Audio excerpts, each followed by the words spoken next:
I do remember after the Portland show, we were supposed to head down to San Francisco or Los Angeles, and we stopped in Sausalito at the Golden Gate Bridge in Yeah. San Francisco, and we got to check that out. We had a day off, and we got to touch the Pacific Ocean, Yeah. which was probably one of the most coolest experiences I've ever had because and I remember sitting there and saying to myself, I'm 3,000 miles away from home. Yep. I've gotten here playing music and I'm with my best friends Yep. and I'm touching a complete opposite ocean. Like It's just cool.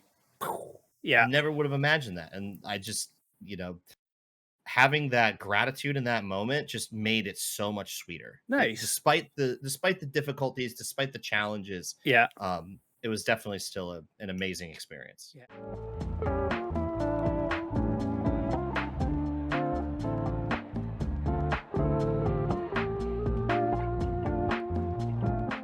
Welcome to Tarducks, a podcast for content creators to come share their experiences, stories, and pass along some advice. And today I have one of the legends of Tarkov, Dotty Hack. Welcome. Hey, how's it going, everybody? So what we normally do on the pod is we start off with 3 rapid fire questions to get the juices flowing. So are you ready? Absolutely. Let's dive right into it. All right. So any band, past or present, you can kick the drummer out and you get to play with them. Who are you playing with? Slipknot. Wow, 100%. you didn't even bat an eye. No that hesitation. was it. No hesitation. Ever since I was a little kid and I discovered music, Wait, no hang on. disrespect to Jane Weinberg, by the way. Hang on. A little kid's discovering Slipknot. That's not 2 multiple words you hear in the same sentence.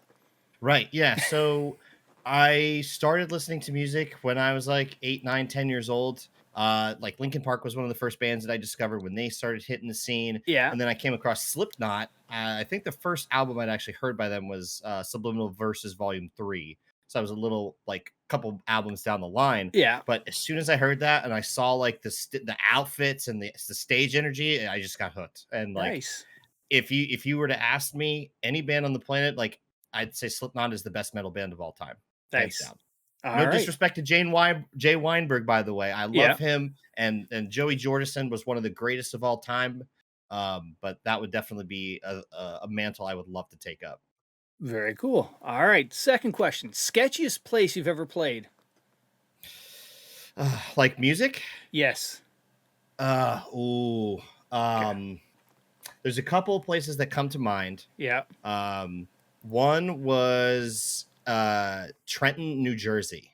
There's a bar there called the Championship, and it was actually a pretty notable venue for like a lot of smaller like hardcore and metal bands coming across like the east. Yeah. So they'd book a lot of shows. And I remember one day we were there on tour and we were getting ready to pack.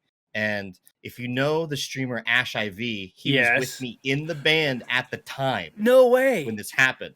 So we were unloading from a show in New Jersey afterwards, and there was a club or a nightclub or something that let out like right down the street. Yeah. And like 50 people all start gravitating towards the venue where we were loading out with all of our gear. And like, we don't know these people. They're around tens of thousands of dollars worth of music equipment. Yeah. And all of a sudden, like, these like fights start breaking out. And oh my God. Like Ash and I are looking at each other and we're like, bro, we gotta go. We gotta get out of here, dude. I'm pretty sure like somebody had to have like a knife or something. We were just super sketched out. And I remember like we were all rushing. We were like, we gotta get the F out of here, man. We gotta go. And it was just one of the most weird experiences I'd ever had loading out from a venue. So that was probably one of the creepiest things that's ever happened. Oh man. All right. Yeah, third question. You can have a conversation with anybody in history. Who are you having with? Ooh, that's a really hard one. That's a deep one. If I must, I'm not really one for like historical figures or public figures. 2 people that would come to mind. One, I'll give you a sports one, would be Cal Ripken Jr. Mm-hmm. As an Orioles fan, somebody who grew up on the East Coast watching them since I was a boy, like he was the Iron Man. He was the greatest third baseman of all time. And for like philosophical people, I probably want to sit down and have a conversation with Alan Watts. Okay. Very cool. He's just has this very unique understanding of life. and how he came to these theories and these beliefs that he has was just it's just he's just an incredible person to listen to. I listen to his lectures quite often, and Yeah.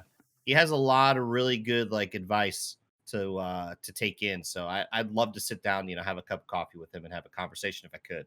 All right. Cool. All right. So let's jump into it. First of all, how was your first hot tub stream? Oh, that was so much fun. Getting to hang out with Mushu was really cool. It was his birthday. So anytime I get a chance to see a friend from Twitch, like I'm always Yeah. gonna hang out. Like Baddie and Party Pineapple came out for PAX West last year, so we all got to see them. Yeah. So yeah, anytime I get to see somebody that I know through the community, like I'm always happy to like reach out, spend some time with that. But yeah, that was a pretty good time. That's cool. And Yeah. Is Baddie as crazy as he seems? Absolutely. Oh yeah. But that's what makes him so special. That's what Right. makes him so unique. Like Yeah. the guy just knows how to have a good time. He's just an entertainer. Yeah. Like through and through. Like the guy is just he has an intoxicating personality. So Yeah. like of course like he gets so much love. I have so much respect for him. He does so many cool things, but he is definitely a lot of fun to be around in person. Oh, cool. All right. So, Dotty Hack, sports fan, musician, content creator. Let's see where did it all start? So you grew up on the East Coast? Yeah, so I grew up just outside of Baltimore and DC. I was in a town literally 20 minutes between each, so I'd always Yeah. go back and forth. And my dad and my mom, they sent me to Catholic school, so I was playing sports all the time. I Yeah. was really big into baseball, so we went to a lot of Orioles games. I grew up a Washington football fan, but I ended up becoming a Ravens fan because I couldn't. That team is just a Yes. nightmare. And then I was always just a big hockey fan, so I was always watching the Capitals when I was young. Yeah. Adam Oates, Sergei Gonchar, Olaf Kolzig, like Yeah. Adam Oates, names like some legendary Oh names. yeah. So I'd always just been a big hockey fan. Um, Excellent. and like now, like we just been talking about, living out in Seattle, being a Kraken fan's even more fun. Yeah, It's that's such a good kind of time. cool. And what is your favorite sports to see live? Is it hockey or It absolutely hockey. yeah. I do have a lot of love and respect for like going to baseball games Yep. because you can kind of sit back, you can talk with your friends, have a Yeah. beer, you can kind of relax. Like baseball games are pretty relaxing for the most part. Yeah. And the atmosphere at a baseball game is pretty nice. But hockey games are just the fans are fired up. Everyone's getting into it. It's an up and down sport. Yeah. It's just action packed. So Yeah. hockey definitely takes the cake for me. Yeah. The speed, the hitting, the just being there live is a totally different experience than what you see on TV. Oh yeah, and absolutely, and hearing everything, hearing Yeah. the boards clack, the sticks smack up against each other, the pucks, Yeah. like it's all the different audio cues that you don't always get Yeah. from a telecast just make the experience so much better. Yeah. And what's really cool too is here in Seattle, we have the largest adult hockey league in the United States. So I actually Oh. have a set of gear and I've been looking to try and join a league to go Yeah. to go play hockey like on the side, like Friday night like pickup games or something. Yeah. Oh, neat. So I'm from Canada originally. So we grew up playing road hockey, street hockey, snowbanks on the side of the roads, checking Yeah. each other into that. Did you play road hockey growing up as well? Or, is that not a thing down in the States or in, where you Um, grew up? my cousin up in Pennsylvania played hockey, but Yeah. my parent like it wasn't like a big budget thing for me and my family. So Yeah. I mainly stuck to baseball, but we did have hockey sticks and like we played roller hockey out on the Oh, street. okay. Yeah. We'd get snowstorms where I lived, but for most part, like during the spring and summer, that's when we'd, get the roller skates on, go up Yeah. to the end of the cul-de-sac, set up two goals, and just go to town, Nice. for the evening. Yeah. Yeah. Back to live sports. For me, hockey's my top, but, baseball, going to that, like, out here in the East, we got Fenway. So going to Fenway, you walk up, you see the diamond. And that's just, there's something special about those moments when you go into those parks and yeah, like you said, kick back, have a beer, chat with whoever you're there with. But, after, a few innings, I'm ready to go home. That's Yeah, yeah. yeah, So, it's like, but like I have a goal to get to every ballpark. I think I've been to yeah. 5 or 6. Fenway, I was outside of Fenway for PAX East in Yeah. 2019, but I haven't been to a game there, so I'd love to go to a game there. I don't know how the Red Sox fans would like an Orioles fan showing up anyway. So, Oh, that's but wild. Yeah. Yeah. yeah, So I've been to, when the Expos were in town, with the Olympic Stadium years and years ago. I've been to the Sky Dome, Fenway, and I think that's it. Sky Dome it's a tough place because the fans, it's just so large and it just feels very corporate-y. And it's not like Fenway or some of those, smaller ballparks. right. Yeah, and funny you mentioned the Expos because they became the Washington Yes, Nationals. they did. So that was the other baseball team that was right down the street, and I had a great appreciation for them, but I was sticking to my black and orange. I was Yeah. never going to abandon the Orioles. No. But I got to tell you, some of those games between the Orioles and Nationals, that Beltway series, is a Yeah. lot of fun to go to Oh, because I you get bet. everybody from in town packing in. Nats Park's amazing. Camden Yards is amazing. Yeah. So like, and if you get a chance to go to a baseball game at either of those places, do it. You will love the experience. It's so much fun. And the food at Camden Yards, oh, Oh, you yeah. got to get yourself like a pulled pork sandwich from Boog's or like a crab cake. Yeah. Like that's the specialty there. Yeah, I've heard so many good things about Camden. It's definitely one of the places you got to check out a game. Cool. Absolutely, yeah. Cool. All right. So, where does the name come from? Rumor has it has some ties to anime. Yeah. There was an anime that I used to watch when I was really young called Dot Hack Sign. And I used to go pick up like the little VHS boxes or DVDs back from Suncoast, Yeah. which was like one of the old OG stores where you could get like games and stuff like that. Yeah. And so like when the internet came out, when like I used to have to go to Wizards of the Coast to play LAN Oh, in those okay. stores. Yeah. And then when the internet started coming out at home online, like we had like the dial up. So and it was like it was no good. So I started playing Counter-Strike, and that was the alias that I had was Dot Hack. And eventually everyone just started calling me Dotty. Yeah. So as like gaming grew, as I started getting more into competitive Counter-Strike and things Yeah. like that, I just kind of changed the name to Dotty Hack. And so like everybody just calls me Dotty, and then it just it's been like Yeah. that ever since. Yeah. Excellent. So, when did you start gaming? What was your first memories of playing video games? I started around 10 years old. I first had a Nintendo 64. So we Yeah. were playing GoldenEye, we were playing Mario Kart. Yeah. There was a really fun game that me and my buddies all used to play called Gauntlet Legends. And it was a Mm-hmm. 4-player. They used to have an arcade, and they Yes. made it into an N64 game. And then me and my buddies would get like Mountain Dew and Doritos, and we'd go over to everybody's house on Friday night, and we'd stay up to the ass crack of dawn Yeah. playing Gauntlet Legends, like just trying to beat every level in every dungeon.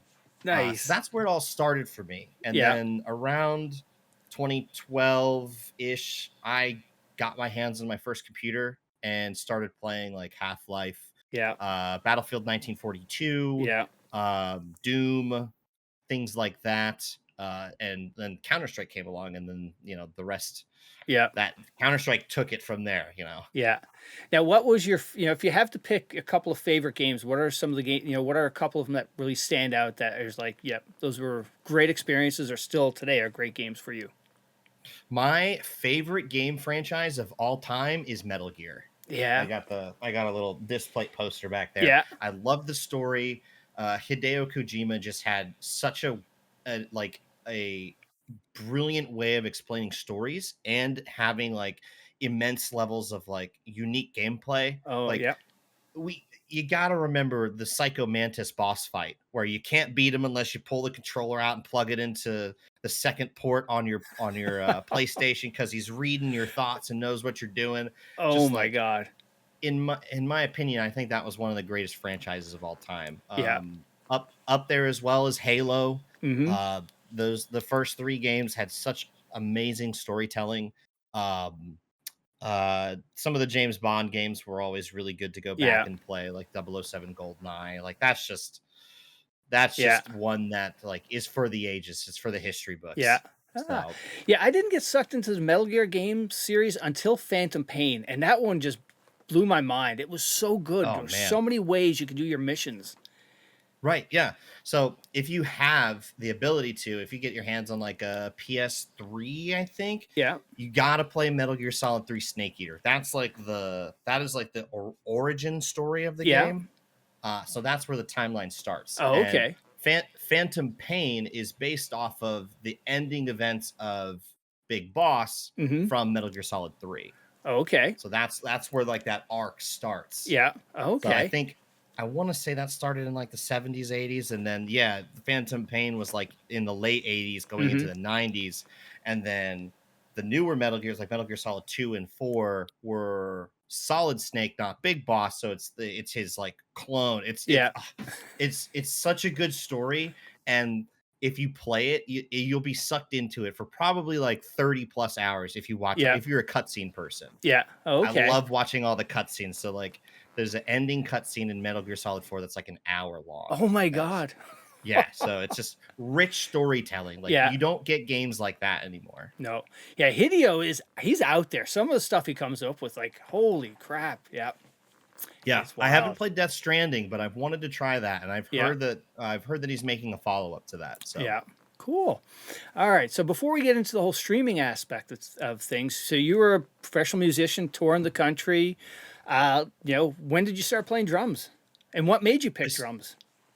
so this is always a fun story to tell. I love telling this. When I was 16, I was a lifeguard. Like that was like my first job. Had it in Yeah. the summertime, and I found the likes of Killswitch, Slipknot, Lamb of God, bands like that. Bullet for My Valentine. And when I was bored and no one was at my pool, I would just like listen to my iPod and I just like pretend I was playing the drums. Yeah. And one of my best friends that I met in at the time, his name was Bernie, and he's like, "What are you a drummer?" I'm like, "No, I just like listening to this music." And then we started talking about the music, and he's like, "Oh, well, you'd be a pretty good drummer." So he invites me over to his house one day, and we're playing like I think we were playing Rock Band at the time because Guitar Hero didn't have the drums added to it, Yeah. but he would play like Guitar Hero, and he would just shred. I was like, "Do you know how to play guitar?" He's like, "Yeah."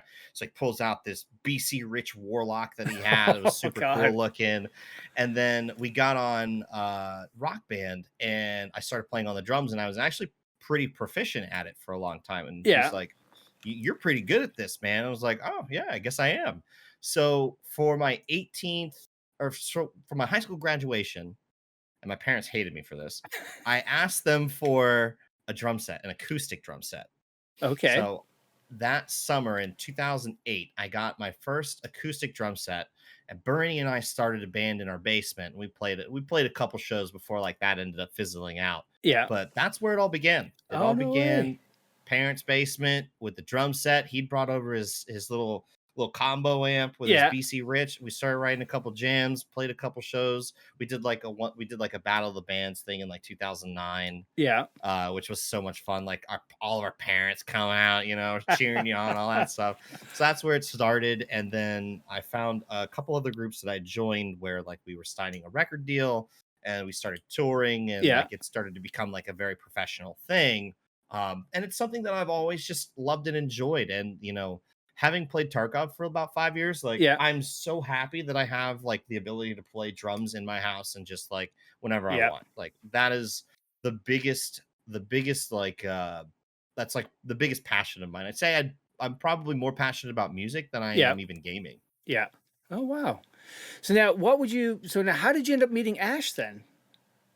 So Ash was in another band at the time. I forget what they were called. But his band was really popular. They had some huge covers. Yeah. I think it was Amist. I think, yeah, that's it. The band's name was Amist, and I knew him through like social networking through Yeah. music. I think his band ended up fizzling out, and him and I had always been buds because we'd always talk hockey, and Yeah. like whenever his band came through, like I'd go hang out with them.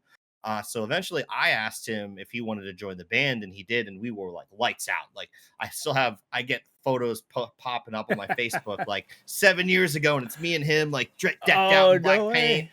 and we're going to like a photo shoot, or we're playing in a show in like Yeah. Ohio or New York or whatever. It was really good. But he Oh. was definitely somebody that was like very creatively inspiring Yeah. at times, and he had like his craft was perfect. He always showed up, played hard, did exactly whatever he needed to do, and Yeah.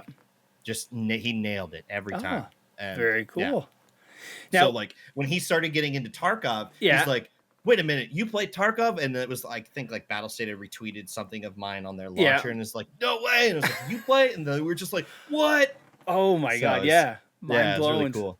That's awesome. So Small world. it is, absolutely. So now, as doing the whole touring scene, what was the highlight, that really sticks, is there a certain highlight that sticks out, like you played this place, or, this one show was just like, balls out, just fantastic? I think some of the highlights were always doing like we would always do like a local Warp Tour show every once in a while, Oh, no and way. like we were pretty decently known in our area. Yeah. And when we had gotten to play Baltimore, I think we had like 1,200 people show up to our set, Yeah. and like that was probably one of the best shows we'd ever played. I literally walked off the stage in like 100-degree weather after just throwing down for 30 minutes straight and almost like collapsed. Oh my Like god. it was absolutely insane. The crowd was loving it. The Yeah. whole band was into it. It was just such a remarkable experience. And some of the other places I remember playing, most notably, was like down in Dallas. I think we played a place called the Profit Bar, which is attached to the Door, which is a huge venue. Yeah. Anytime usually we ever played down in a place like Texas, like bands would always show up. The shows Yeah. were always super energetic. Those were a lot of fun. Oh, So cool. And yeah. now, on the opposite side of that, what was the hardest thing about being a touring musician? Oh man, it's probably not having any money. Yeah. I had like a couple loans. I almost like got defaulted on, or had like cars repossessed. Yeah. I could barely afford rent at times. You'd get I remember this specifically, and Ashwood too. We got to South Dakota. We played in Sioux Falls, South Dakota, like a random place, middle of nowhere. Weird, cool town, but we had two people at the show, and one of them was the bartender. And you're just like, oh Oh, man, this is rough. Like, so depending on whether or not your band had a pay deal that night, or yeah. if the promoter did their job, um, you'd maybe make a couple bucks here and there. Sometimes you didn't. Sometimes you got stiffed. Yeah. And those types of experiences were always really rough, because like you have to find a way to put gas in the tank to get to the next show. You Yeah. barely have enough money to eat, and you're not making a lot of money when you're out on the road. Yeah. So that was probably the biggest struggle, coming home and being 3 months behind on a car payment, Oh, and not being able to afford rent, and basically almost getting evicted. Like it was tough. oof. It was a big challenge at the time. Yeah. um so, and there were quite a few shows. Like we pulled same thing on that same tour. We went from Salt Lake City to Reno, and as we pulled up there, and Ash will remember this too, because that was actually a really fun experience. But that show got canceled. Yeah. So we show up at 9 a.m., having driven all night from Oh my Salt Lake to god. Reno. Show gets canceled, and then the next show's in Portland, on top of not making money throughout the tour. So it Yeah. gets really hard if you're trying to tour like the West Coast, and your band's just not working Yeah. financially. Wow. So yeah. And you're sleeping in the van like 5 out of 7 nights out of the week, maybe, Yeah. if you get a place to crash. Oh my lord. And now, how do you get up to play when you only have like a handful of people there? Is it you just throw it out there anyway and you just put everything into it? Yeah. What we used to do is, our band, we used to get in these huddles, and we used to do jumps and Yeah. like stretches together, and we'd like collectively talk to each other. And it was pretty deflating at times, and a lot of the morale was low Yeah. in the group, and you could sense that. And sometimes we looked at each other and we just said, you know what, fuck this is a glorified practice. Yeah. And we'd still play our set. We'd still try to play 100%, Yeah. and act as if there was 1,000 people in that room. Nice. But it was wearing on you. It did like give you a sense of defeat, Yeah. when you're trying to do this. But counter to that, I do remember, after the Portland show, we were supposed to head down to San Francisco or Los Angeles, and we stopped in Sausalito at the Golden Gate Bridge in Yeah. San Francisco, and we got to check that out. We had a day off, and we got to touch the Pacific Ocean, Yeah. which was probably one of the most coolest experiences I've ever had, because and I remember sitting there and saying to myself, I'm 3,000 miles away from home. Yeah. I've gotten here playing music, and I'm with my best friends. Yep. and I am touching a complete opposite ocean. Like, That's just cool. Yeah. never would have imagined that. And I just, having that gratitude in that moment just made it so much sweeter. Nice. Despite the difficulties, despite the challenges, Yeah. it was definitely still an amazing experience. Yeah. You go from this kid playing Guitar Hero, at somebody's house, and then all of a sudden, next what you're playing is allowing you to get out to the other part of the country that you wouldn't have seen. Yeah, yeah, That's pretty absolutely. cool. So now, you still involved with the music scene in any aspect? Not directly. I mean, I still have a bunch of friends that are playing in bands. Like my buddy Sky's Live, who plays Tarkov all the time. He Yeah. plays in Motionless and White. He's good buddy of Oh, mine. nice. Um, yeah, Now, a I'm bunch of going to other age guys in myself. bands. My daughter's now 22. She loved Motionless and White, so she was like, but I'm 50, so I was like, that's kind of old for some of those bands. Well, you got to tell her. You got to tell her he streams Tarkov. There we You got to go. get her to follow him. Yeah, That's too yeah. funny. He's a great guy. So Yeah. like, I still have a lot of like connections and people that I know through the music Yeah. industry, and I would love to get back into a band. And I do want to start like shifting a little bit more into music content. Like Yeah. I would even love to like write my own like drum EP and then have a featured guitarist, Yeah. like put some tracks over top of that and release that as like my form of content rather Right. than, doing the YouTube guides, the Tarkov tutorials, best gun build. Like a lot Yeah. of people do that. And I think that there is value to that. But I've always just been somebody that like wanted to set my own path. Yeah. And I think that would be something that I would really enjoy getting into and spending time and my energy doing something like that. Yeah. Yeah, it's funny. One of the questions I was going to get to is like, at some point, with a lot of musicians in Tarkov, we have you, Ash. I didn't know there was a connection there. You've got Veritas, you've got, Nikita himself is quite the musician, and then even Yeah. John B being drum and bass, we Yeah. could almost put together a Tarkov band and come up with an album of some sort. Absolutely. And I think One Peg does vocals. I Yes, see yeah. I see Dan Exert's logo back there. He's a big guitar guy too. Yeah. So like I love that. Yeah. I love the duality of gaming and music Yeah. correlation between everybody. It's so cool. Yeah, absolutely. I'm surprised we don't see. Maybe I don't look for it. And more musicians just doing the Twitch thing. Right. Yeah.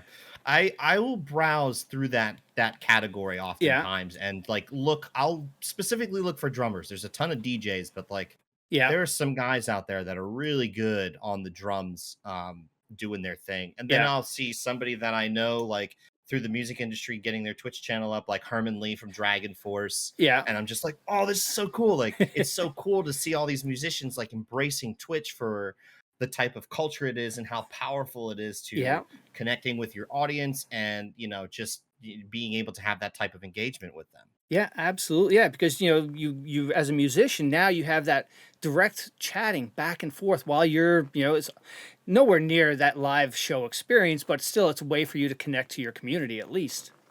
Absolutely, yeah. And especially during the pandemic when bands weren't able to perform live, they were doing live streams. Like a lot of bands did some really cool stuff during the Yeah, pandemic where they did like playthroughs together, but they're all over different parts right. of the world, or a band would like rent out a venue and do like a live stream Yeah, performance. Like it was really cool to see how the industry adapted yeah, to the pandemic. I will say though that the metal and rock industry did it way better than the pop industry yeah, and like the Billboard charting music, because that's why you started to see a lot of those like DMCA strikes and takedowns, because yeah. those companies weren't getting money Right. and they were going to go after people that were potentially making money off of it. But the metal industry and the rock industry like knows, they're like, no guys, hold on, like these people are going to support your band. You might make sense on the dollar here, but come full circle when this is over, Yeah, like the shows are exploding right now. Like yeah, tickets are selling out for every concert that I look at. There's festivals all over the world, and it's insane how much of a comeback story the yeah, music industry has had after that. So, yeah. and like I've been listening to metal and rock on my channel for like 5 years. I've never had a DMCA issue once. Nice. Yeah. Never. Yeah, it's you made a good point about the the metal and the rock. whereas pop didn't really embrace it as much. I'm more of, as I've, as you get older, your music changes, your taste change a little bit. So I'm like sort of the Americana and some, some more smaller bands. Like there's a great band out of New Orleans, been around forever, Cowboy Mouth. They're actually, their drummer is their lead singer, and he plays front and center, Oh wow. barefoot, and the energy is just like going to Mardi Gras essentially. And that's, Oh you don't wow. get that from a stream. You have to be at a live show, and that's the one thing that I think really we missed from from a COVID standpoint. Those live shows, that energy. Right. Absolutely. Yeah. Okay, so being a content creator, being a musician, what would you Yeah. say from a discoverability standpoint, which is harder, as a band trying to, make it big, or being that content creator? Because there's, hundreds of people, and from a musician standpoint, especially today, you're competing against with anybody who can, record them playing. Right. Absolutely. Whew, this is actually a very interesting question because having seen both sides of the coin, it's like there I have like a unique perspective to this. Right. I'd say it was probably a lot harder to be a band Yeah. because it was a lot harder to make money as a band. I Yeah. think as a streamer and a content creator, as like yourself, with the way these platforms and systems are set up, Mm-hmm. and I'm in a very fortunate position where I have been able to do this full time for the last 3 years. Yeah. I have been more successful in my streaming career than I was ever in my music career. Yeah. And um if I had the opportunity, I would take the music all day because like once you're a band and an artist that catches Yeah. and you get that lightning in a bottle, it just goes because of social media is so powerful these Right. days. But the the monetary income from making music is very very difficult, Yeah. and I think, and I'm a big believer that like bands should just stick to what they do themselves, don't get other management involved, or don't get record labels involved if you don't have to, because it's all eating away at that piece of pie. Whereas a Yeah. streamer, this is all you. Yeah. You're your one man band. You're you're your photographer, you're your video editor. um you got to do all that stuff yourself, but there's nothing to share the pie with. Right. Whereas a band, we'd get that $100 from a show, and we'd put 75, 80 into the gas tank and give everybody $5 to go to McDonald's. Right. Yeah. So it was a lot more challenging as a group to succeed in that regard versus Yeah. being a streamer. But I will say that I have noticed how volatile and wild streaming is because Yeah. there are so many people. And like back when I was starting to stream Tarkov, like the highest total viewer count was like 200, 300. Yeah. When like Cotton and Clean, like Breaking Skulls were like the original people playing the game. Yeah. And now that there's so many people in the directory right now, Yeah. it's hard to grow in a category like this where there's so much competition. Yeah. And the competition's not like something that's uh feudal or hostile, but that's Right. just the reality of it. There's only Yeah. so many people that are going to go around that want to watch Tarkov on a day in and day out. So how do you separate yourself Yeah. to make yourself unique and an experience that somebody that's viewing will want to enjoy, stick around, and then ultimately support monetarily? Yeah, absolutely. Yeah, I had Veritas on, and he talked about, to be discoverable, who's going to go through 8 pages of somebody playing Tarkov? You've got to find, that, like you said, that hook or whatnot. Yeah, Yeah. absolutely. And like when I had started playing Tarkov at the precipice of its like interest level on Yeah. Twitch was when I was playing with like a Glock very often and like doing like a lot of pistol runs. Yeah. And that wasn't something that a lot of people were doing because everybody was running the Metaval or whatever M4 Right. at the time. So like a little ding dong like me running around with a pistol, like one tapping people, was like a very unique thing to see. Yeah. And that's when I started noticing like and garnering some attention, at least in the directory, Yeah. as something that would set myself apart from everything else. So the Yeah. content was different. And then you get people, that's how you get people in your channel. They talk to you, you interact with them, then they like the experience, and then they come back, and that's kind of like the recipe for success. Yeah. Now, jumping back to music for a second, you brought up a good point about, having, signing on to a label or whatnot. Do you really need that these days with the tools you have to make music? No, not absolutely not. Typically record labels are often seen as banks.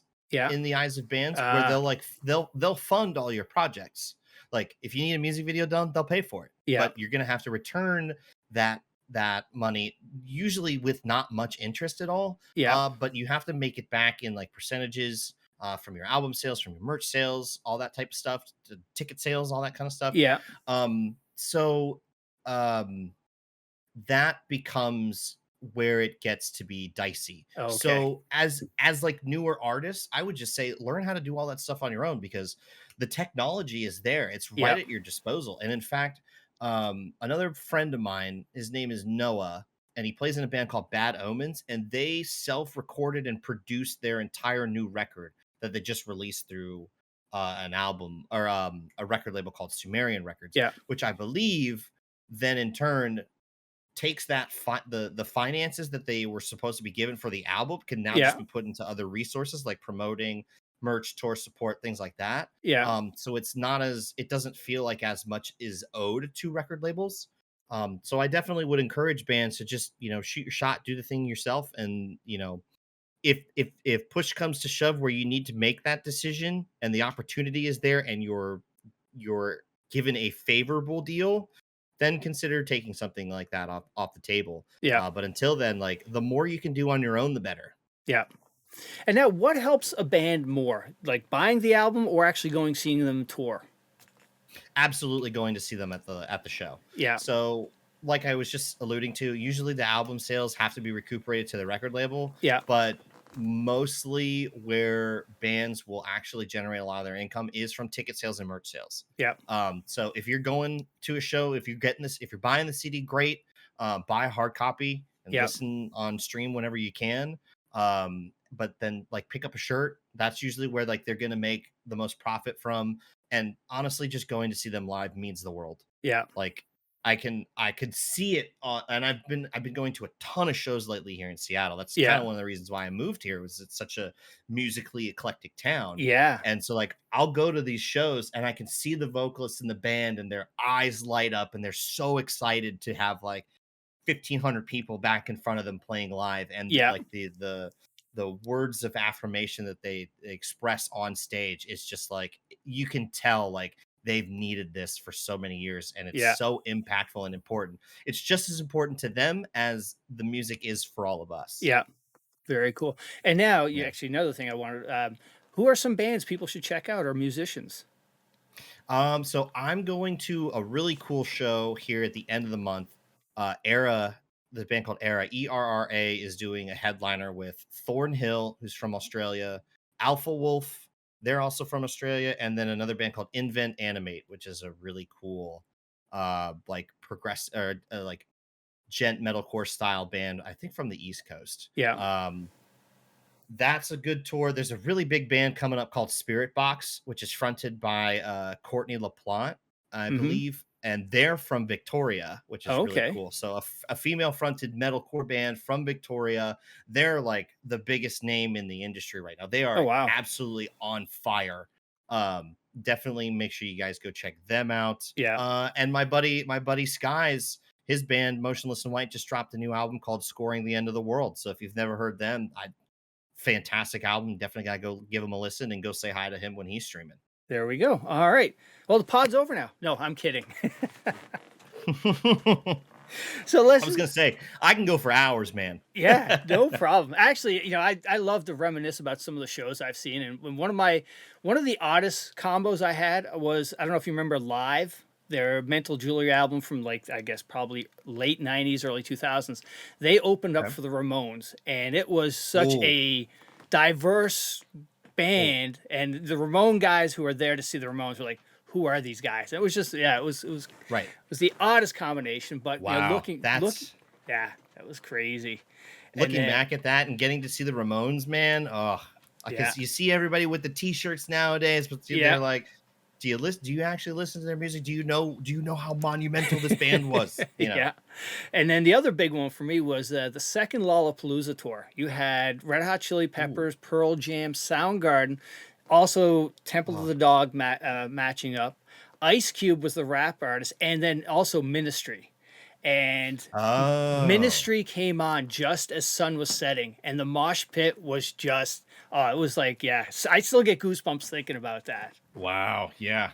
That's so cool. Yeah, Yeah. Ugh, that was love that. amazing. I Yeah. love hearing stories about that and talking that kind of stuff. Like, the Red Hot Chili Peppers was the first concert that I ever went Oh, no to when way. I was like 15 in Yeah, DC. And then the very first like real metal general access show that I went to was at the 930 Club in DC. And I saw Chimera, a band called He Is Legend. Then it was Dragon Force yeah. and Killswitch Engage. And I was just like, whoa. Oh my god. And that was like when I was first getting into metal and whatnot. And so I was Yeah, like blown away at the energy, the crowd. Like it was, I'll yeah. never forget that night. Oh, awesome. All right, so let's jump over to some content creation and streaming. So, when did you start streaming? I started streaming like in 2015, 2016, but not like seriously at Yeah, all. I'd like put on my computer, I put OBS on my computer here and there, and I'd like stream some of my Counter-Strike games and this, that, and the third in between work when I had the yeah, opportunity. But then in 2017, I really switched over to PUBG for a little bit. yeah, Oh, excuse me. And then shortly after that, I got off the PUBG train really quickly because that's yeah, when I found Tarkov after it was just normally released from, or it was just released from NDA and early yeah, access or whatever. So around 2017 was when I really started picking up streaming and trying to do that like more consistently day in and day out. yeah.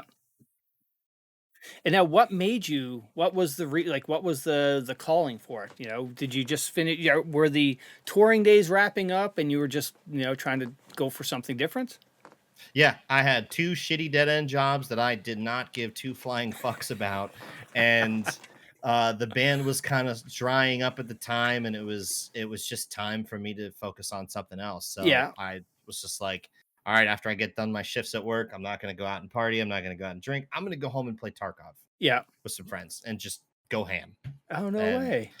couple, like a few years later, it started picking up. At one point, I was like, "Cool, I could pay my cell phone bill off this. Cool, I could make my car payment now with streaming." And then Yeah, eventually, I just got to the point where I like quit my job, and I'm like, "I'm gonna do this full time and see how it goes." nice.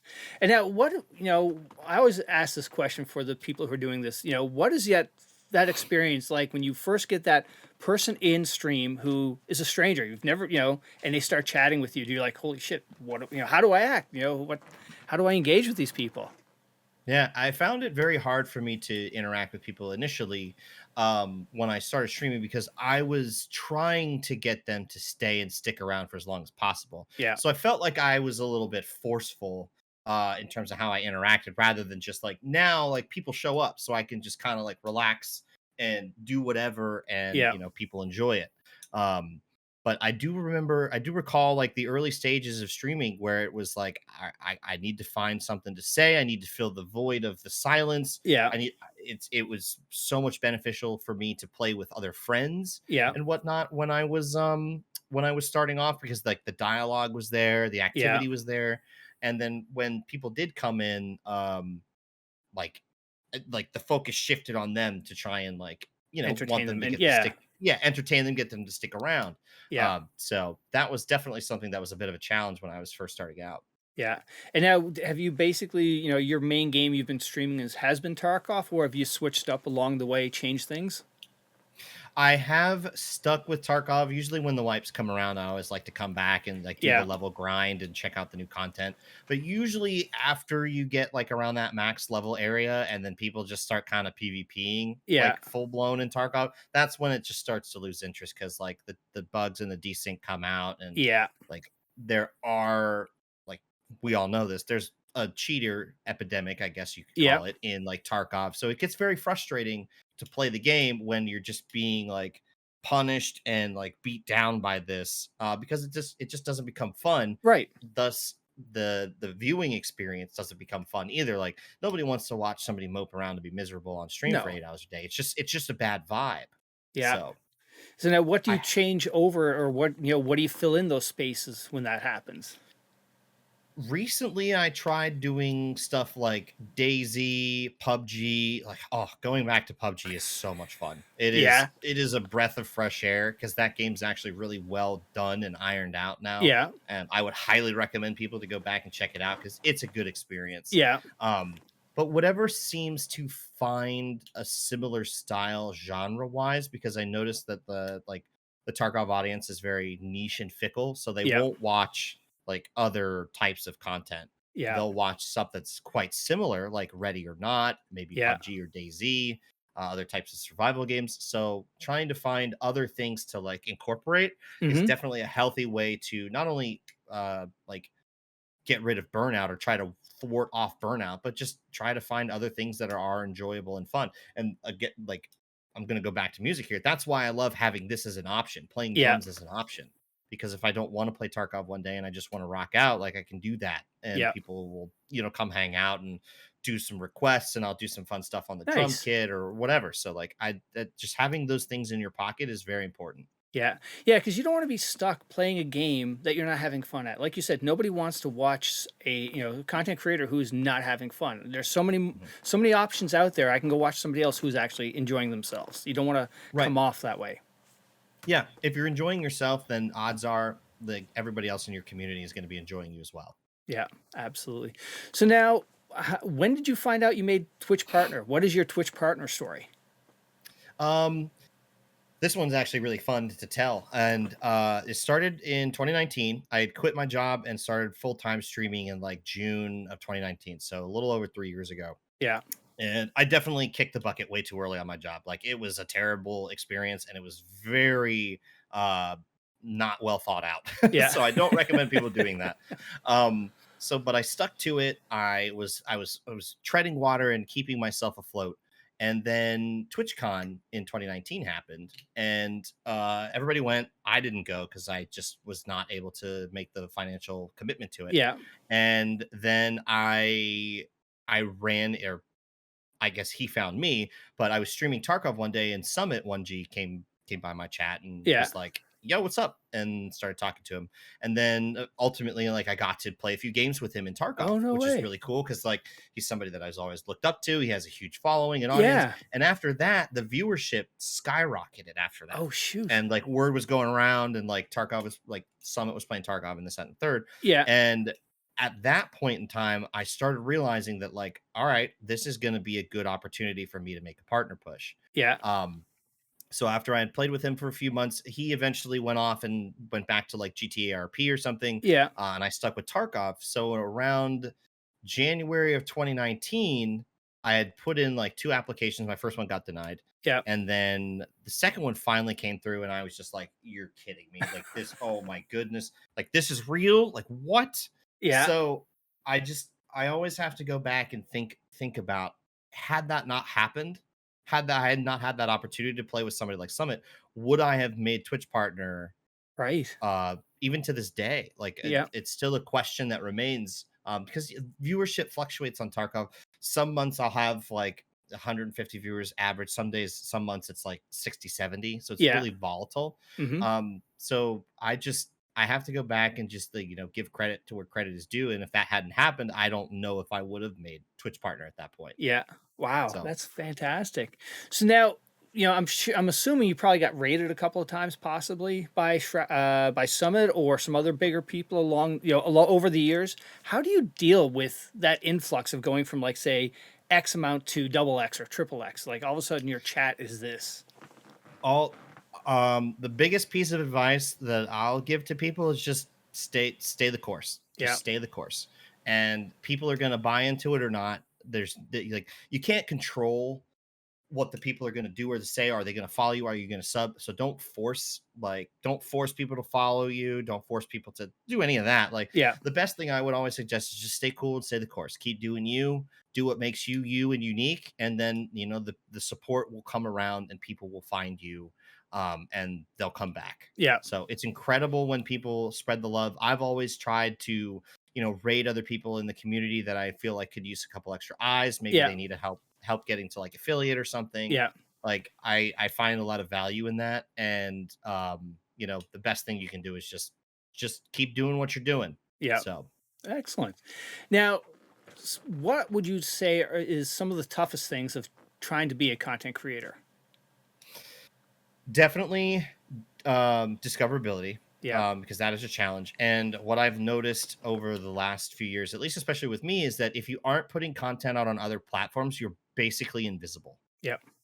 So if you aren't putting content out on Twitter or TikTok or Reddit or Instagram, things like that, like you or YouTube, you should be using those in order to aid the discoverability of your channel. And it's so important to do that. And I see so many people in the industry utilizing YouTube and having these huge successful platforms that then end up trickling into their Twitch channels. Yeah. So if you aren't doing something like that, I'd highly suggest learning one of those skills, like how to make TikToks or YouTube videos, because that in turn will direct people into Twitch. Because, like you said earlier, no one's scrolling through 8 pages of Tarkov Right. streamers. Like, Yep. that's just not going to happen. What's going to happen is they're going to see a TikTok that's funny and they're going to be like, "Oh, this guy's pretty cool. Oh, he's live. Oh, I'm going to go check him out." And Yep. it's like you going to a show and Hmm. being like, "Hey, I saw this band live. Like, Yep. this band is insane. They're so cool." And you go tell a friend, and the next thing you know, like, they're buying their CD. It's Right. it's, it's exactly like that. The Yep. word of mouth type of promotion is still so powerful. And in today's industry with social media, everything is right at your fingertips. Yep. So Cool. that is the most effective way to garner an audience and direct people into your Twitch channel. Yep. Very cool. Now, a lot of the guys who I've had on been around for a while, like yourselves. They talk about chat. Sometimes chat's crazy on certain days of the week, certain nights, or certain times of the year. What have you noticed with with your community and with your chat? Do you have like certain days that are like, oh boy, we got to get ready for today? No, not that I necessarily have found. I've always just been kind of me, like a goofball. Yeah. Usually on the weekends though, it'll be a little bit more fun because like people are drinking and Yeah. relaxing and enjoying themselves. And so like I'll partake, like I'll grab a beer for the weekend and be like, Yeah. "Hey, cheers, chat," Yeah. drink to them and appreciate them spending their time with me. So usually the weekends usually get to be a little bit more fun. Yeah. Oh, cool. But nothing really like odd or weird. Yeah. It's usually always like a positive Oh, thing. good. So yeah. Yeah, they're talking about a pause. Like Markstrom talks about, Fridays. He calls it Fuckboy Friday, where basically they just chats a little while, a little crazy, and they chat, suggest videos for him to watch and share on stream, and it's just things like that is what I meant, like Mm, the different days for for chat or whatnot. So right. yeah, I'm a little bit of an airhead at times, and I'm a typical drummer, so a lot of stuff just goes like right over the head. My chat will say something, and I'm like, "What are you talking about?" And they're like, "Dotty, come on, bro. Like, did you not get that?" I'm like, "Nope, I didn't." So so what has been your highlight from streaming? Is the summit was probably one of the big things. The Twitch partner. What sticks out overall? mm, Twitch drops last year. Oh, no way. Deadly Slob raids me at 3 or 4 o'clock in the morning when I start my 24-hour Yeah. stream. And from there, I had the number one drop spot. This was in 2021, the number one drop spot and like the second or third highest viewership on Twitch that day. Wow. And the follow base that I had gained Yeah. doubled in one stream. And Wow. like 25,000 people followed my Holy stream crap. that day. Wow. And it was literally action packed from 4 a.m. to 4 a.m. 24 hours nonstop. My mods literally were like, "I'm never modding for you ever again. Like, this is terrible. Like, I hate this." Because how do you moderate 70, 80, 90,000 people? Yeah. Like, it was impossible. And Yeah. I believe I gave them all like a couple $100 each. Yeah. Um, just to thank them for their time, because Yeah. they did it in shifts. They were very smart about it. Like, they did like 4-hour shifts at a time or something. Hmm. So like I took a lot of the revenue that I pulled from that stream and Yeah. gave that back to them because they deserved it. Yeah. But that was probably one of the wildest experiences I've ever had in my life. Like, think of a football game Yep. Like the The attendance stadium. of a Hmm. football game is watching you play a video game. Like that's what, and obviously not everyone's actively watching, Right, but but like still. just to look at that from from a sheer numerical perspective is just, Yeah, it is and crazy. like, and that is something that I don't think I will ever experience again in my life. Yeah. Like I'm becoming more of an optimistic person, but Yeah. like odds are I'm not gonna have 90,000 people in my Twitch chat again. Like I have screenshots and I saved it and Yeah. all the cool analytics from it, and I'm just like, that was the wildest ride. That was the Yeah. craziest thing I've ever done. That's And nothing prepares you for that. no, absolutely not. Yeah. Like it was just like at one point I was like, screw chat. I'm not reading any of it. I'm not listening to any of it. I'm just gonna talk to who I'm playing with and just focus on the game. Yep. I'll look over and I'll like acknowledge like a subscription or something like that. But Yeah. like it was going so fast, like it was I felt like my brain was powering down, like reading, trying to read Oh, I how bet. fast like everything was going. It was Yeah. nuts. Wow. And so now, somebody who's looking to go live for the first time, what advice would you give them? Well, first and foremost, we all know how prominent like tech issues are. So just I would make sure that like the audio, video, and your connection's all good. But just if there's a high likelihood that no one will be there, but the main thing is to remember why you're doing it in the first place, and that's having fun. Yeah. Just if you're playing with a bunch of buds, doesn't matter as long as you're having a good time. That's the only thing that's important, Yeah. is that you remember why you're playing games and having fun. And this is a big struggle that I've come across in my career as a Twitch streamer, is that gaming's not just for fun anymore. A lot of times it's to make it becomes a business thing, and that really hurts the experience of being a gamer, especially when you're on like a very volatile spot. Like, you know, in 3 months, I might have to go get another full time. I might have to go get a full time job or something, like to just Yeah. make ends meet, and that's a very likely reality. So just remember why you do it in the first place, Yeah. because that's the only thing that truly matters, is that you're having fun. Yep. And that you bring up a good point about, it's being a streamer. There's more than just playing the game. There's so many different aspects of it. Like you said, there's the tech side of it, the social media piece of it, editing, all of that goes into it. It's just not playing a video game. Right? Yeah. If I'm pulling clips and trying to make a video, I will be on my computer from about 11 a.m. to about 3 a.m. Yep. Just, and that's with a stream, trying to cut down all the content and the footage that I have, bringing it into DaVinci Resolve, sizing it, cutting it, clipping it accordingly, and then putting it out on whatever social platform, Right. tagging it. Like it's a process, Yeah. especially like I don't have an editor or anything like that.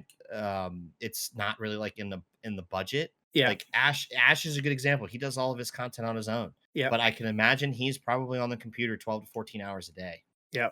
And same with One Peg. Like Yeah. just No.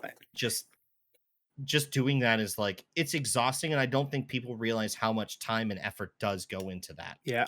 And then there's also the mental fatigue that goes along with this, trying to, I explain people who have no idea what Twitch is or anything like that. I explain to, what people are doing in these careers. They sitting there, whether it is 8 hours a day, 10 hours a day, they're just talking to chat. There's no human interaction. And that has to have an effect on you over time. Absolutely. I've been experiencing a lot of this recently, where I have been genuinely feeling very, very lonely, Yeah. because I don't have a lot of like friends that I go out with and hang out with on the regular, especially because I'm so busy trying to keep up stream stuff. Yeah. Um, so like when I do 14-hour, 16-hour days, like I just go right back to bed, wake up, do it all over again. And Yeah. a couple of my friends now have like families and things that they have like priorities Yeah. for. So like it's totally understandable, but that the social aspect of it is very challenging, especially because like I moved here 3 years ago with only knowing one Yeah. person, and so like I've gone out and I've made a bunch of friends and whatnot. So um, it gets challenging to find that work-life balance. And there's a event coming up here in Seattle called PAX West, Yeah. and one of the gentlemen from a organization that I typically attend their events, it's called SOBA. It's the Seattle Online Broadcasters Association. They're doing a panel at PAX West about the social and game the work life balance of streamers. And I Yep. I asked them if I could go speak at Oh, that good. panel because I've seen how it directly impacts like me individually and some of the other people that I know. Yeah. And I only know surface level stuff from other individuals from what Yeah. they share on Twitter or private conversations that we have. But it's challenging. Like I've my legs don't they're not as strong as they have been because I've been sitting down at the computer all day. So I definitely need to like get back into the gym and Yeah. work on my body and my muscles a little bit more. Yeah. So like finding the appropriate balance while trying to maintain doing this for an exuberant amount of hours is daunting. It's Yeah. very challenging. Yeah, and then you add in that the numbers game, or the fact here in the states, healthcare, you don't, and also you don't have sick days, you don't have vacation days.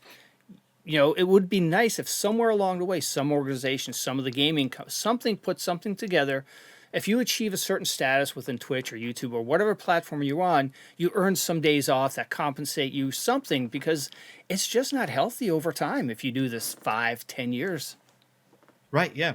And I think that's a great idea that you bring up. That there is room for a company or somebody to come out there and give the content creators the support they need, whether it's physical help, sick days, or even mental health. Like I Right. have had to talk to a therapist over the last few years, to just kind of get things right, ask a few questions, look Yeah. internally, figure some things out that have become challenges over the last few years. Yeah. So it would be really cool to see something like that because there are a lot of hidden barriers that I don't think a lot of people realize when it comes to streaming. And Yeah. it's top down. It's like, and I've seen people like Asmongold talk about it. I believe Summit's commented on it, and numerous other like high end top tier streamers have expressed like you gotta take some time off. And Yeah. it's hard when you're barely making ends meet if you Right. are doing it full time.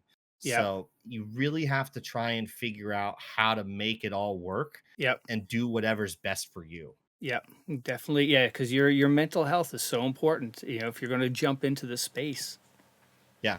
Yeah. And don't get me wrong, like my life has drastically improved ever since I started becoming a full-time streamer and playing Tarkov and whatnot, but it does come with its certain specific set of challenges. Yeah. No And doubt. I know that it's not like an isolated problem. It's definitely something that is experienced throughout the industry. Yeah. So whatever we can do to support one another is like probably one of the coolest things you could do, whether it's just even going into another friend's stream and just saying, hey, how you doing, do you need Yeah. somebody to talk to Yeah. if they're having a rough time, like just reaching out is like an immense help to a Yeah. lot of people that could be having like some difficulties. Yeah. And actually, you just reminded me of something. So last year, I had a conversation with Deadly, who came on one of our podcasts, and he talked about the streamer team he had, the marksman, and because we were asking, what is this team, and he said it's really a support group for us to, if one of us is sick during one day, the other guys could pick up and stream, or just bounce ideas off, vent, and things like that, because it's your peers who know what you're going through, and that's I thought that was a really, really smart thing to have. Yeah, and I actually got to meet Deadly, Slob, and Markstrom at PAX East when I went Oh. there. Both fantastic individuals, and it's such a cool idea that they have for their team, their group, Yeah. because like most of the Twitch teams I see are just like a couple people that are like forming a somewhat of an organization. But to see more action being input into that's actually Hmm. really really cool, and I think more people should create possibilities like that to Yeah. support other individuals. Yeah, exactly. So anyway, Tarkov, this game that brought us all together here. Yeah. How has it hooked you? What about that game has just hooked you to keep playing it for so long? I think it's just all the sheer raw mechanics in the game that no other shooter FPS game has. Yeah. You have to manually reload your weapon. You have to manually build your firearm from the gas block all the way down to the buffer tube. Yeah. Um, you have an individualized or compartmentalized health system. So Mm-hmm. like taking damage to your chest is different from taking damage to your leg. I just don't I haven't seen another title that's taken that ambitious of an approach to game development. Now, Yeah. don't get me wrong, Tarkov is chock full of issues and problems. We all Yes. know how bad the audio is in this Mm-hmm. game. And as somebody who is a musician and an audiophile myself, that is my biggest gripe with this game. Yeah. I could go into 10 out of 10 raids with cheaters. It would suck, but 9 times out of 10, if I die because I don't get like a specific audio cue or I don't hear anything at all, like that's what makes me want to break my headset. Yeah. Things like that. Yeah. So, and I know it's such a challenging thing to approach from a game development perspective. I just wish that there was a way for them to um get the additional help and resources that they might need to Yeah. figure out some of those problems, Yeah. because I think that would just that not only is that better for them and getting them closer to finishing the game, Mm-hmm. um but would just make the experience for everybody else so much better. Yeah. Absolutely. So, what are your thoughts on the new patch with the wipe and everything? I loved some of the changes that they did. Most notably, I loved the IR and night vision change. Yes. I don't do enough night raids, but I absolutely love the experience of night raids. In Yeah. my opinion, night raids are how Tarkov should be played. You Yeah. shouldn't be running around like a guy in a chicken outfit or Right. whatever with your head cut off, like just going crazy. Like a lot of people like that. It's content. It's exciting for people to Yeah. view, but like the experience and what makes Tarkov feel like Tarkov is like, is somebody going to be around the corner? What's behind that door? And Yeah. when you and like in night raids, I typically find people being a lot more cautious, Oh a yeah. lot more conservative in their Mm-hmm. movements, in their sound. Um, so like that change to me was one of the coolest things I think that they've done. Yeah. On top of adding the co-op mode, Yes. why I think that's so important is because it's going to allow people to do like individualized competitions. Yep. And I think that there is going to be a huge influx of content that is going to be released like through YouTube or TikTok or stuff, because Yeah. people will have the ability to go in raids and set up different situations and Yeah. scenarios. Like I've wanted to do this where I get like 10 people in a raid. Yeah. I get 5 bears versus 5 USECs, Yeah. guys with tracers loaded up half their mags, and they're just flinging lead at each other, and I Yeah. just sit back and I'm just like recording it, like, Right. Yeah. and making like little stories about that kind Yeah. of stuff. Like I love that type of content, and I think that that is going to be a huge driving force of allowing a lot more people to make that type of content to be able to share with the community. Yeah. So I think those two changes were the biggest. I love all the smaller QOL stuff that they did, like Mm-hmm. adding the 3 tactical slots. I think the Yes. flares are really cool because that Yeah. changes dynamics of raids. But ultimately, like with all the minor content that was added, I'm I'd be more satisfied watching the gameplay loop as a whole for Tarkov change, Yeah. because at like the end point of a wipe, when it just comes down to PvP, everyone's already got hundreds of millions of rubles. Right. They've got like 6 thick cases full of slick armors Yeah. and meta mutants and stuff like that, because all that stuff is so easily attainable. Yeah. I'd like Battlestate to figure out a way to balance the game and put more emphasis on the raid itself, not the flea market and how many rubles you can make. Right. Because Yep. I think ultimately at its core, that would make the experience of going into raid and finding and using the stuff that you need Mm-hmm. more valuable than just being like, all right, I'm going to sell this 2 million ruble thing and I'm just going to buy a kit. Like that's Right. cool. It's great that you have the ability to do that, but at what point does that like dilute the experience, in my opinion? And Yep. I've played Tarkov before the flea market was ever even a thing. Yep. And I can tell you for a fact the game was a lot more challenging back then.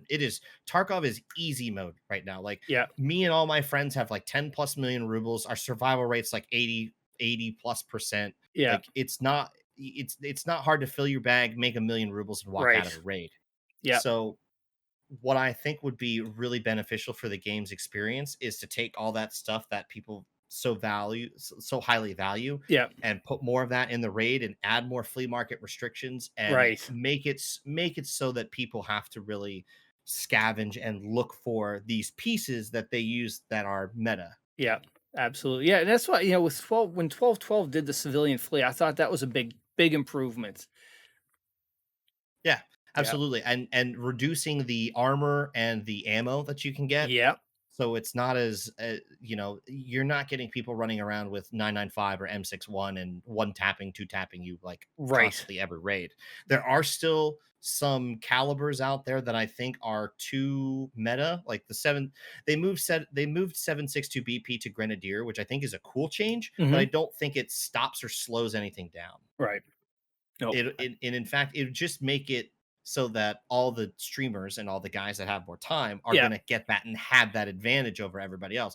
Whereas if that round like APSX, I used to run the MP7 all the time. The only way you can get APSX is if you find it in raid. You can't craft it, you can't barter for it, you can't do any of that. So because that round is essentially 995 in an SMG, and it's just devastating. Yes.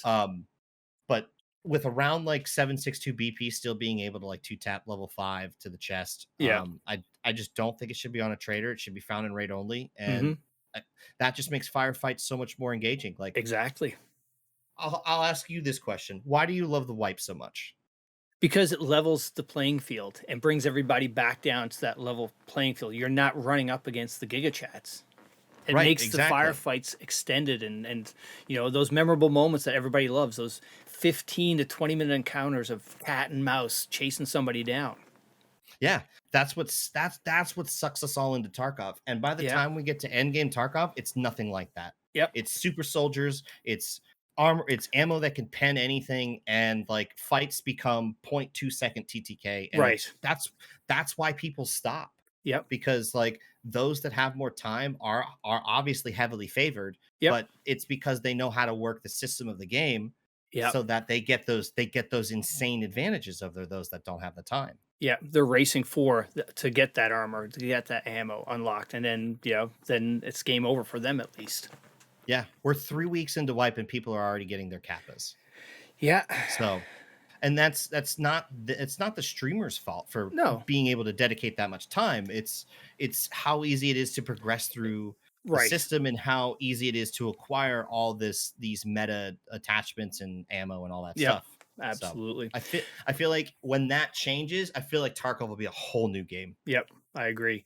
And now back to your night raids. I personally love night raids. I really wish there was some more cultists going on because you rarely come across those guys, and they are scary as hell. Yeah.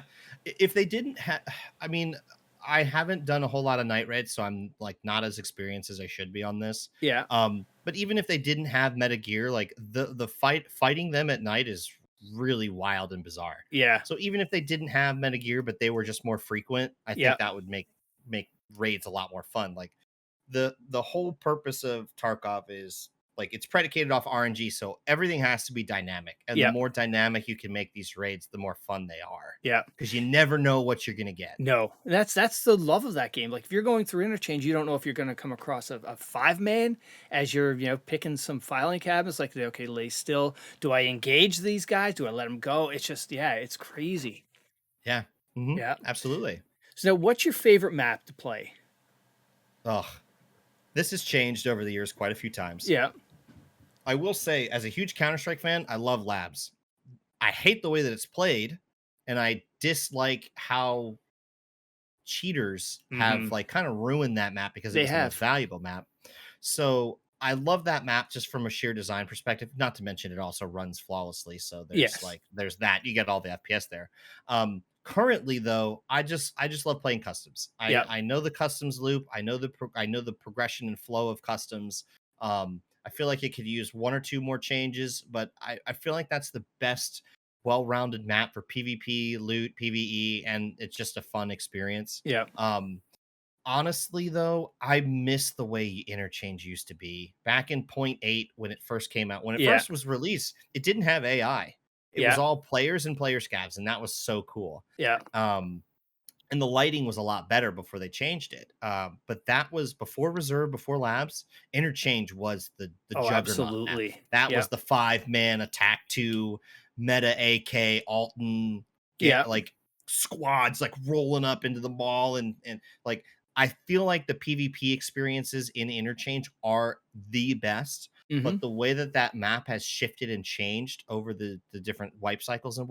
whatnot, I think have turned it against itself, Yeah. because that's where you have the most extract camping. That's Hmm. where you get a lot of guys sitting in dark corners just waiting for their, just Right. waiting for you to walk in front of them. So I really think that map, if it had like a few more extracts, they refix the lighting, I think that would be the best map in the game, because Yeah. everybody I talk to is like the type of combat that you can get into in Interchange is so Right. much fun, Yeah. but the way that it's gone has just made it not as enjoyable as people Yep. have had preferred in the past. Yeah, absolutely. Like, I had Vaughn on actually yesterday, and we were talking about Interchange. He goes, "When you power up that mall should be lit up like a Christmas tree. It should Right. not be as dark." You know, it's like, yeah, that's right. You're just throwing that power switch. That thing should just like be lit up. There should be no dark Right. spaces. Absolutely. Especially like, oh, I don't know how the malls are designed where like you are, but a lot of malls have really open uh like Light. roofs. Yeah. So there's a lot of skylight coming in. It Yeah. should not be as dark as it is. Yeah. And Absolutely. pair that with the fog and Oh yeah, the all that fog other that's stuff. inside. Oh, it's It's so so disheartening. nuts. Yep. What I also what's also really weird on Interchange, and this only happens on Interchange, and me and my buddies have been testing this. If you go into Interchange with night vision, like Mm-hmm. goggles on, and you flip them on, there's like this grainy haze, and like it just makes them unusable. But Yep. what I've found out is if you turn on DLSS, it moves that out of Oh, okay. that image is gone. It makes your optics look terrible, but Yeah. that haze in your nods is not there anymore. Oh, So I'm wondering if there is some issue on that map specifically with lighting or whatnot that yeah.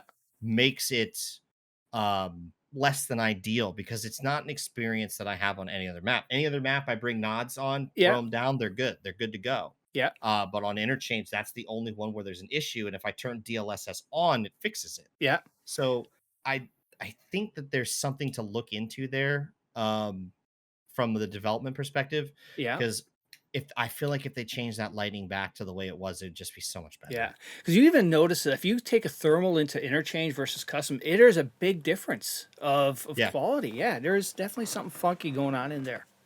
Yeah, Yep. I wish that they would just revert that back, because that truly is my favorite map, Yeah. but I just haven't been able to get over some of those problems. And I mean, like player scavs are in those raids in like 5 minutes, so Oh, it's kind of like you're getting beat to the loot, and then you're getting shot by somebody that has yeah. nothing to lose. So Yeah. that's Yeah, just kind of like the whole player scav. I don't like when they give the player scav 30 minutes on a map. They should come mm, in because they're not gambling, they're not rolling anything, risking anything. Give them the 10 mm. minutes on a map. Let them do whatever they want. But yeah, the player scav getting into reserve with 30 minutes, that's just I don't like that. Yeah, I definitely think that there should be like a percentile where player scavs are allowed into raid, like whether that's 60, 70%, Yeah. and they still have an allotment of time at the end of the raid. Right. It's not like where you have to run immediately and try and get to your extract. Like Yeah. there's a little bit of chance to play around with the map, but not spawning in with 35, 40 minutes still left on an interchange map. Like that's or reserve, like that's just Yeah. nuts. Yeah, Ooh. absolutely. So now back to RNG, have you ran into the new roaming bosses? Yes, I Ah. did get into a fight with them at the weather station on Shoreline. Oh, okay. Me and my buddy Ultimate KC were playing, and we decided to go up to the weather station to look for the safes, because I think he needed like a flash drive still. And I immediately peeked over the hill and got like just bombarded with like tracers and Yeah. like two or three different gunshots, and we are like, oh, this is weird. So him and I like held up. We are like, all right, there must be a team in there. They must be holding it down. So we waited on like a ledge, and then all of a sudden, Big Pipe and Knight just run straight at us. And like I freak out and I spray Big Pipe down, and then him and Yeah. I take down Knight together, and we're like, okay, cool. We've got Bird Eye left, and he's probably the hardest one of them all. So we looted up Big Pipe. I still have his pipe like in my Oh, inventory, no way. and my buddy Ultimate has the voodoo mask. Yeah. So we tried to circle around that weather station, and you know how hard it is going into that spot because, like, if you're up on any sort of Mm-hmm. vertical there, you can see all the different ledge, like cliff faces and all that. Yeah. And I tried to make a move, and in a bush, like I just got chested, and then he Oh. hit me in the leg, and I was limping, and then Bird Eye shot me in the back as I was trying to retreat, Oh. and I didn't even see him. I was like, I didn't even get to see him. And then at that point, Case, my buddy Ultimate, was like, all right, I don't know what I can do here. And I'm like, you just leave. Like, you're not, Yeah. I don't think you're gonna beat him. Like, take the win right here and Yep. get out. But that's Oh the only my. experience I've had with the new goons so far. Yeah. Oh, that's crazy. So now, what do you think is missing from the game, in your opinion? Oh man, this is a laundry list. So honestly, I really wish that they had the ability to make this game like open world. Yeah. So I often find myself craving DayZ because the open world experience makes it so anywhere and everywhere is possibly a combat zone. Whereas like the maps right now, with them being timed and instance based, Mm-hmm. it's easy to predict where someone's going to spawn, where someone's going to be. You move here, someone's going to move there. Right. You get into a firefight, boom, click clang, Yeah. PvP's over. Yeah, it's fine.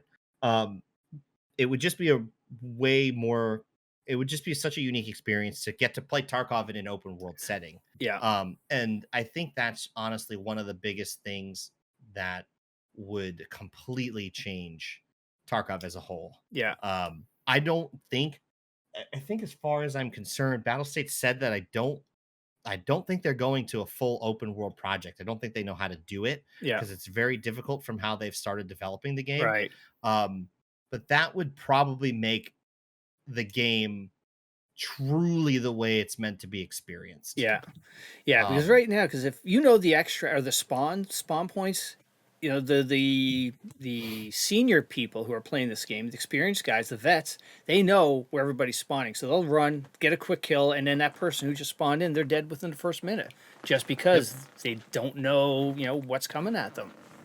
Yeah. Imagine if all the maps were connected and you decided to go into a raid and you were randomly dropped off at one map in Yeah, particular, not the map that you were intending to go to. yeah, And then you had to survive your way over to the map that you wanted to play to do your task, right. and then you had to get out through another part of another map or something Yeah. like that. Oh, that'd be So crazy. it would just make it would definitely slow down the process. It would make it Yes. very hard for players to like figure out what they need to do and prioritize and increase the level of survivability of the game. Because Mm-hmm. I mean, let's be honest, this game's supposed to be a survival oriented type of game, Yeah, but as the changes have been made, like it's not. Like there that's a isn't good really that point. much. There's not much value of life. You die, you have 200 million rubles. Who cares? Yeah, You know. yeah, So getting if they could find a way to get back to that type of gameplay in the future with some of these like content or these patches coming up, yeah, I feel like it would definitely make the game feel the way it was originally meant to be intended to play. Because, like I said, back before Flea Market, back before Labs and the movement and soft skills stuff, like Target was just a whole different game. It yeah, was a survival game. It was a challenge getting out of some of those raids, and yeah, now it's just kind of like it does feel like it's going the way of the arcadey type of shooter. yeah. So, Gotcha. So now, what way do you like to play Tarkov? Do you prefer solos? Do you prefer squads, two mans, five mans? it really just depends on who I'm playing with at the Yeah. time. I feel like the sweet spot's like a duo trio if you're really well Yeah. like oiled between the group. Mm-hmm. Um, I don't mind playing five mans if it's just with a bunch of friends that I'm like goofing off with and Yeah. just like throwing down. So like the company is always preferred. I used to love playing Tarkov solo before a lot of the changes and like inertia was brought in Yeah. because I could make the plays and maneuvers without having to worry about someone holding an angle or Yeah. covering or exchanging fire with me. Um, uh, but ever since like they made some of those changes to the games, I much prefer playing with friends and Yeah. having the company because I think that's also what makes streaming fun too. Is you got a bunch of friends and you're cracking jokes and just laughing Absolutely. and having a good time. Yep. Because like I'm a very competitive gamer, so like when I am playing by myself, I'm looking to be on top. I'm looking to win the fight. I'm Yep. looking to get the kill. But sometimes when I'm just with friends, I'll just goof off and like Yeah. I'll run like wacky gear and make wacky plays and like I just try to get everybody laughing and having a good time. Yeah. So Yeah, the one thing this game really shows you is if you're running with 3 or 4 man, how bad we are at communicating and call outs and things like that. It just exposes how, how horrible we are. yeah, absolutely. I've had a little bit of a struggle and like I have ADHD. And so Yeah. sometimes when I'm trying to communicate, like I'm looking at red door and I'm like Yeah. barn, wall thing. Like one of my buddies will call like we're fighting in the woods in woods and Yeah. they'll be like, he's behind the tree. I'm like, dude, we're in a forest. Like, come on. It's like, Yeah. but like when you're thinking like that and it's time sensitive and stuff Yeah. like that, like it's hard to get those pieces of communication out. So Yeah. like one of my favorite things I used to love doing when I was a solo player before inertia came into play was I loved getting up into groups Yeah. because I knew that I could Oh. beat them. I could beat them to the punch before they could get to communicate effectively like what was going on. Yeah. So like I'd see it. There's one clip.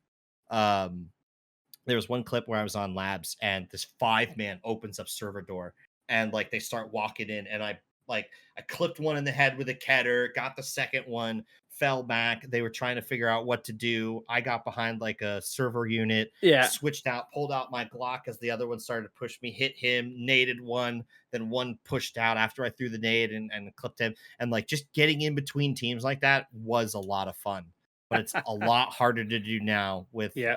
5-mans and inertia Oh and that yeah. kind of stuff. But it's like that type of stuff is so much fun when you Yeah. get into the thick of it and you're like your blood's Oh racing, god, yes. your heart's pumping. Like that's what makes Tarkov feel so Yeah. cool at times. Yep. Those pucker Yeah. moments. Yep. They're Yep. crazy. Mm-hmm.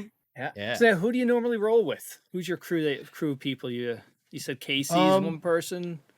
Yep. My buddy Ultimate Casey, I've been playing with a lot. Another friend of mine, I am Kodak, and then I usually play with guys like Desmond Pollock, Determined, Destroyer Project, Dominant TV. Like they've all been friends of mine for Yeah. years. Nice. So anytime like they want to play, I'm like, yeah, dude, like because we've been playing this game for 4 or 5 years now. Like we all just roll together and vibe out. Nice.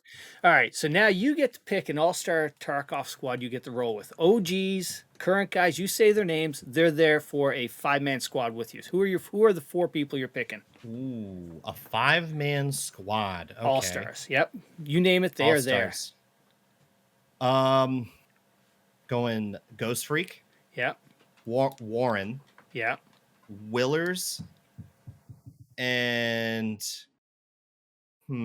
probably my buddy Desmond. Yep. Desmond's one of like the most efficient people I know at this game. Nice. That's a good crew. All right. Couple OGs in there, yeah. Yeah. Ah, cool. So now, for who are some content creators that you watch that people maybe should check out? I like watching my buddy Kings. He's always fun. Yeah. He's got good vibes. Baddie's always a good person to watch in the Tarkov community.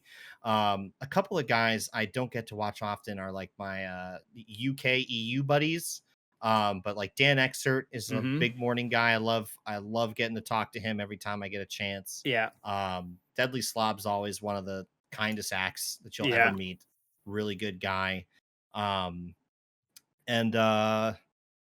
let's see. Probably Jesse. Jesse Yeah. Kazam has been a really good content creator lately and someone that's really fun to chill out with.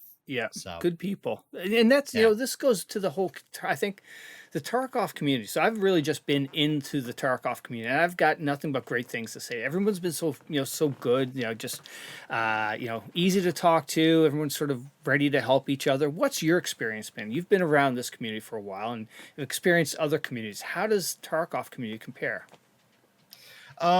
It definitely, when I first started playing in the Tarkov community in like 2017, it was definitely the most wholesome and helpful because none of us knew anything about the Yeah. game.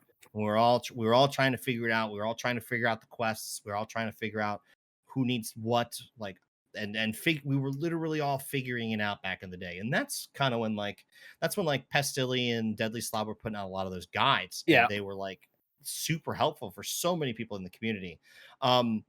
Since the drops events started rolling around, I have noticed there have been a little bit of knuckleheads that come through through the community and chat Yeah. sometimes, but like most of the time they get pushed out pretty quickly by the positivity with like Yeah. all the other streamers and everybody else in chat. So like usually when it does kind of happen, it's very short lived, and it doesn't last, Yeah. because most of the people up and down this directory are very kind and very helpful. Yeah. So Cool.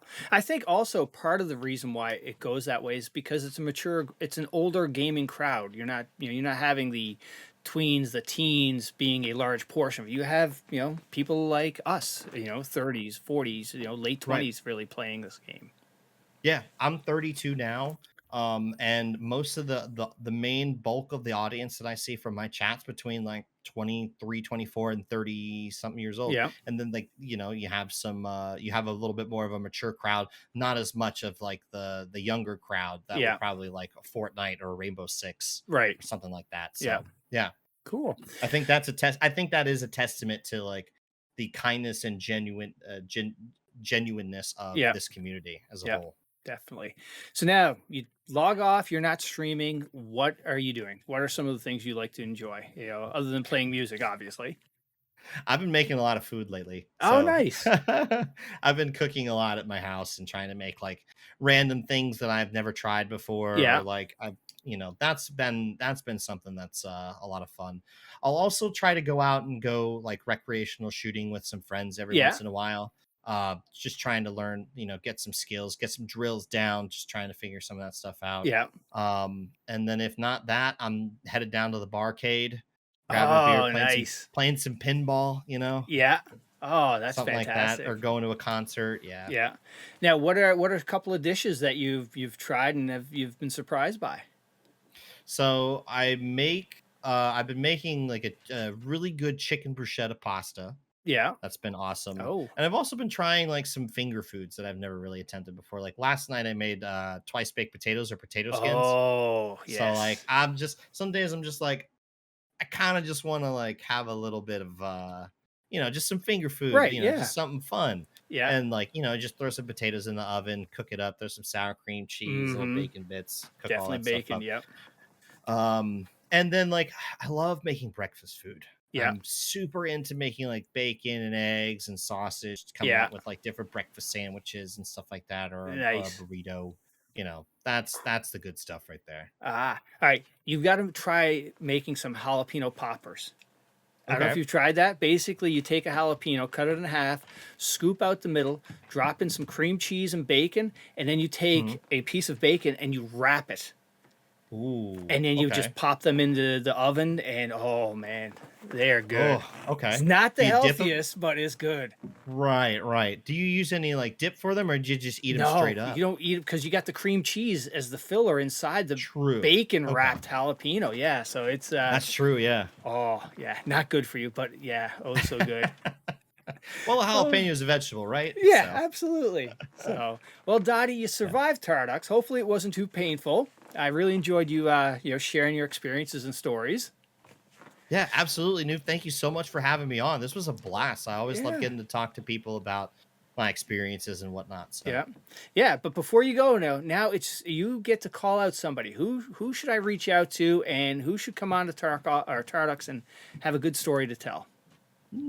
okay. I'm gonna elect my friend Party Pineapple. Okay. Come sit down and Excellent. talk with you.